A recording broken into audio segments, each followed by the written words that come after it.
What takeaways did you get from that interview? You know, look ahead. Don't look in the rearview mirror. That's look great. ahead. He said that? Yeah, he He said did. that's And great. if you take that very literally, I mean, he really has to do that.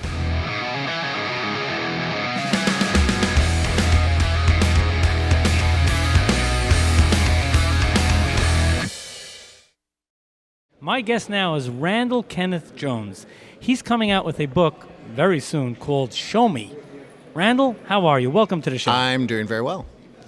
Tell me about your book, Show Me. Well, I'm from the Show Me state of Missouri, which is Okay. where that came from. And that's true. We want you to show us how to do things. Okay. And I lived in D.C. for several years, moved to Naples, Florida. Mm-hmm.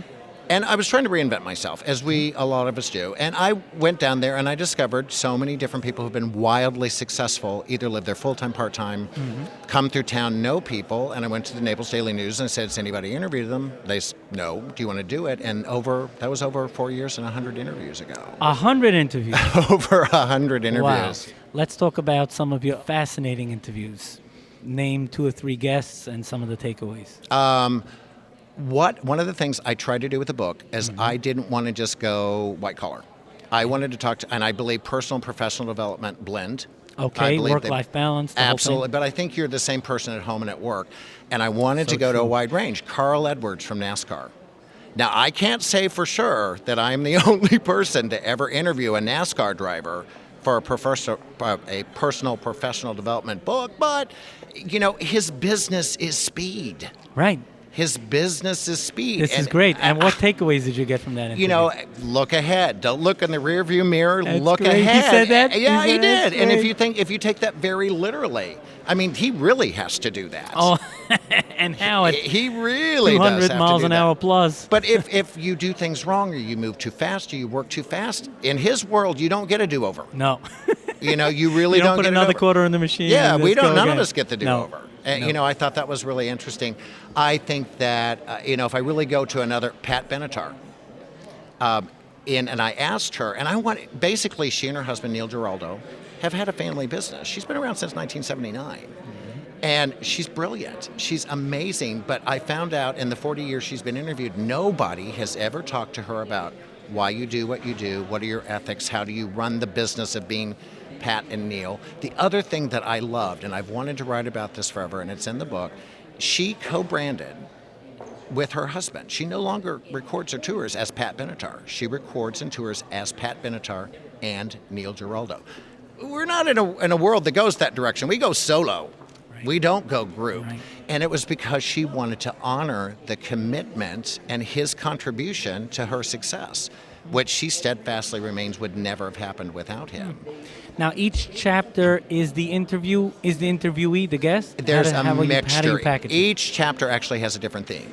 So if you look at, and I will say one of my things was I think these books should be funny and Okay. entertaining. Okay. And there are some personal anecdotal stories of pretty much every stupid thing I've ever done in some sort of workplace setting that opens the chapter. So for example, I have a chapter that's on fear. And it will be a series of columns that are fear-based. For example, General Barry McCaffrey is in there. That's a natural. Right. What our military men and women do.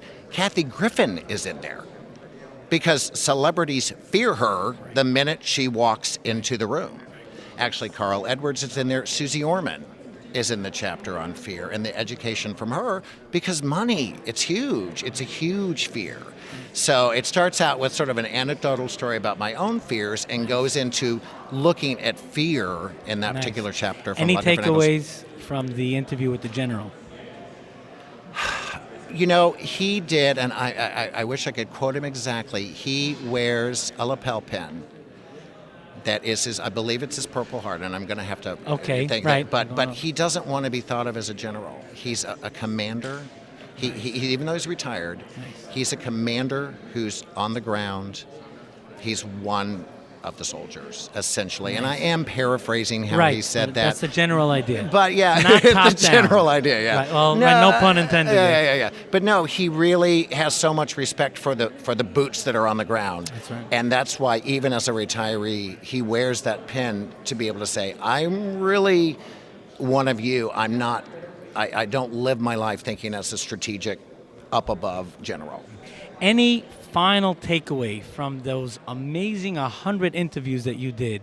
What would you say is almost a commonality, some central theme that you found, if I may put you on the spot? Oh, no. And there is one. And I didn't see it coming, and it's simple: authenticity. And it sounds simple, and everybody says it, and we talk about it all the time. So beautiful. But I sat down, sometimes these people spend hours with me having we had discussions, not interviews. This is a discussion. That's correct. And which is the best way. And I don't believe these people are different publicly than they are personally. So beautiful. They Such a really, great point. they own who they are. They own their successes. They own their failures. It's part of who they are. And I think we're told that a lot. Right. But have we been told to be authentic so much we don't really think about what that means? And I hope this book really makes people think about who they are, who their authentic self, as seen through the eyes of all these people from all these different, wildly different success stories. 77 WABC Radio presents Mind Your Business, hosted by founder and president of Bottom Line Marketing Group, Yitzhak Saflis. Mind Your Business focuses on business and marketing strategies for success.